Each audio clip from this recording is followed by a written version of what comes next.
Sir, ठाण्यामध्ये काय condition आहे? मुंबईला तर युतीची भाषा सुरू आहे, परंतु ठाण्यात काय कंडिशन आहे? युतीचा निर्णय हा सर्वस्वी पक्षप्रमुख उद्धव ठाकरे साहेबांचा असतो.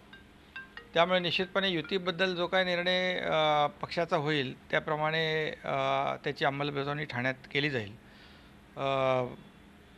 मुख्यमंत्री महोदयांनी देखील ठाण्यामध्ये युती व्हावी अशा प्रकारची सकारात्मक भूमिका घेतलेली आहे आणि आमची देखील सकारात्मक भूमिका आहे आणि त्या बाबतीमध्ये लवकरच शिवसेना भाजपची चर्चा होईल.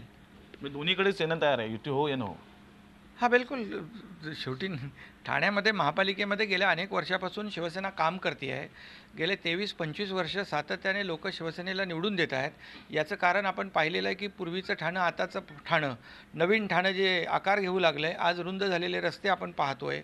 या ठिकाणी उड्डाणपूल असतील, पाणी योजना असेल, उद्यानं असतील, गडकरी असेल, डॉक्टर काशीनाथ घाणेकर असेल, दादोजी कोंडदेव स्टेडियम असेल, कला दालन असेल, अशी मोठी मोठी कामं ठाण्यामध्ये केली गेल्या अनेक वर्षापासून. आपण सगळ्यांनी पाहिलं आहे की शिवसेना प्रमुखांचं प्रचंड प्रेम ठाण्यावर होतं आणि दिघे साहेबांच्या मार्गदर्शनाखाली ठाण्याचा विकास सुरू झाला आणि उद्धव साहेब देखील तेवढ्याच तत्परतेने या ठाण्यावर लक्ष ठेवून आहेत, विकासाकडे लक्ष ठेवून आहेत आणि म्हणून आपण पाहतोय ठाण्यामध्ये एक आमूलाग्र बदल झालेला आहे. लोक ठाणं पसंत करू लागलेत. या ठाण्याला अनेक गौरव पुरस्कार मिळालेले आहेत.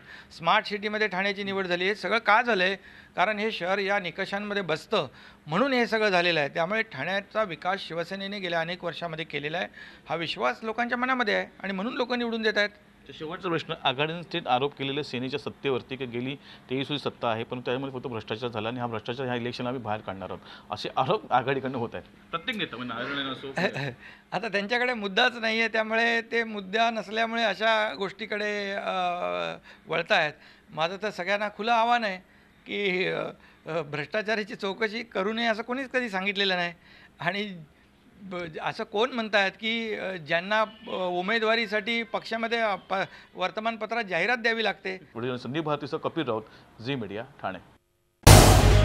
झी 24 तास रहा एक पाऊल पुढे.